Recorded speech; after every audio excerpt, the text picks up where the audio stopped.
Another sort of study, but this time it's a real lab experiment. So researchers have pulled CO2 out of air and turned it into coal, and they claim that this is an efficient process. So this is sort of geoengineering, potentially geoengineering to pull out CO2 out of the atmosphere and store it. And the intrigue of this particular method, which uses a liquid metal catalyst in a vessel of CO2 and then electrifies that, and then small flakes of coal come out of it.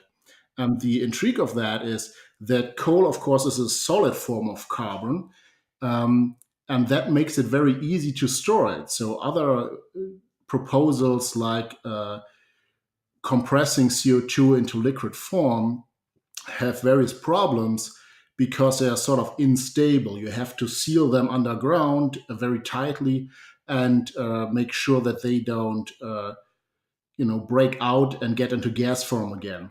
So, my questions are: how efficient is this process really? So, I could imagine something like super cheap nuclear power providing the electricity and then creating CO2 into some form of coal. And some people have called it renewable coal, which I think is nonsense because the process itself obviously needs to lose a lot of energy.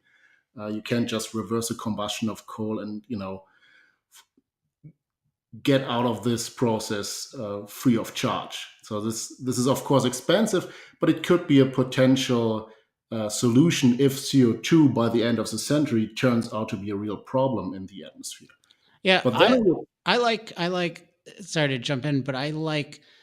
I mean, there's something cool about turning it into coal. I mean, I agree much more than these other things, which they talk, just storing it as a gas or something, just injecting it underground. These schemes seem crazy, but yeah, if you could, and then I've also heard other materials, but I like that. I like that you could turn it into coal as in a usable form of energy, and then we have lots of stuff that we know how to do with coal. But I particularly like the direction of this goes to the point about innovation being the only ethical way to reduce CO2 levels. And I generally focus on innovation in terms of having, low carbon or no carbon sources of energy that are truly globally competitive so that can produce abundant, reliable energy that's affordable to billions of people.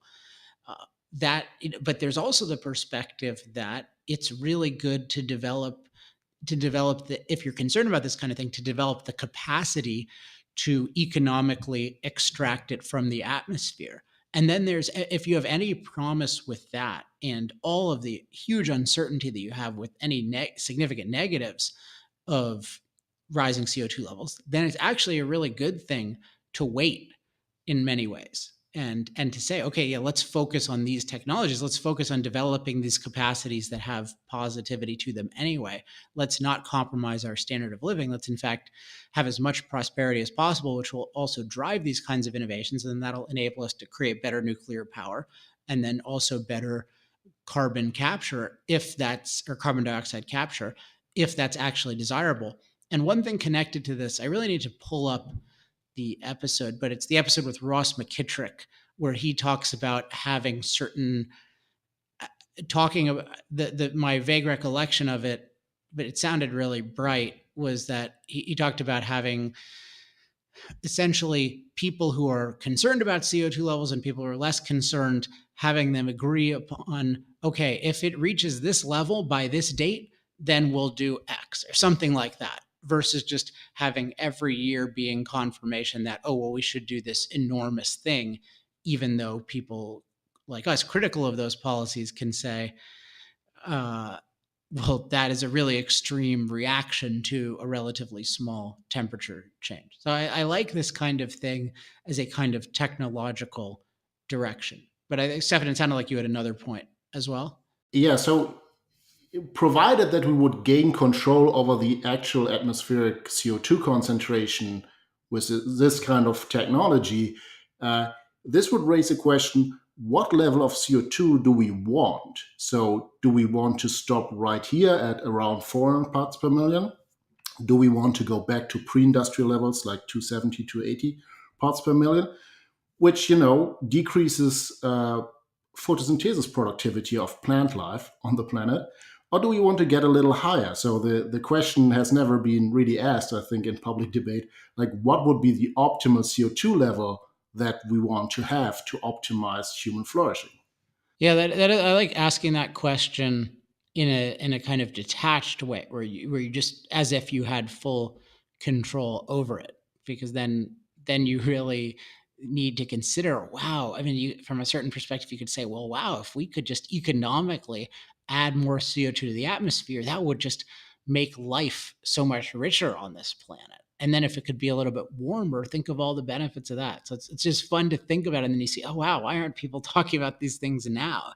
There is something about the way we put CO2 in the atmosphere now, which is that it's a side effect. It's an inevitable byproduct of something. And in general, in the pursuit of mastery, we want to do that kind of thing less and less. That is, when we're changing our environment, we want to do so very deliberately.